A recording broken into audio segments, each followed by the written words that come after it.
Hello beautiful viewers, ఏం చేస్తున్నారు అందరూ? చలి చంపేస్తుంది కదా. ఈ చలి గాలిలో కూర్చొని ఆలోచిస్తే నాకు డౌట్ వచ్చింది. ఇయర్ ఆల్మోస్ట్ అయిపోవచ్చింది, మరి ఏం లెసన్ నేర్చుకున్నా నేను అని. నేనైతే చాలా మంచి లెసన్స్ నేర్చుకున్నా అని తెలిసింది. ఫస్ట్ ఏంటంటే, అవాయిడ్ ద టాక్సిక్ పీపుల్. వాళ్ళు మన చుట్టూ ఉంటూనే ఉంటారు. ఏదో ఒకటి మనం ఏది చేసినా దాన్ని డిగ్రేడ్ చేయడం, డిస్కరేజ్ చేయడం, రైట్. అండ్ ఇంకొంతమంది ఎలా ఉంటారంటే, మీ ప్రజెన్స్లో మీ భజన చేస్తారు, మీ యాబ్సెన్స్లో మీకే భజన పెట్టించేస్తారు. సో అలాంటి వాళ్ళకి దూరంగా ఉండండి. అందరినీ మన హార్ట్ ఎమోషనల్ జోన్లోకి ఎంటర్ ఇవ్వకండి, పాస్ ఇవ్వకండి. వాళ్ళకి బౌండరీస్ ఉండాలి అనిపించింది. నేనైతే అలానే ఉంటున్నా అనుకుంటున్నా ఆల్మోస్ట్.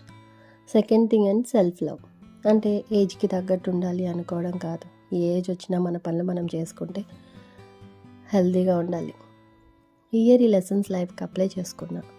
నెక్స్ట్ ఇయర్ ఏం లెసన్స్ నేర్చుకోవాలా వెయిట్ చేస్తుంటా. ఇదే మన పని అనమాట. సో మరి మీరేం నేర్చుకున్నారో కమెంట్ చేయండి. ఈ వీడియో నచ్చితే మీ ఫ్రెండ్స్కి షేర్ చేయండి. అండ్ ఛానల్ సబ్స్క్రైబ్ చేయడం మాత్రం మర్చిపోకండి. బాయ్.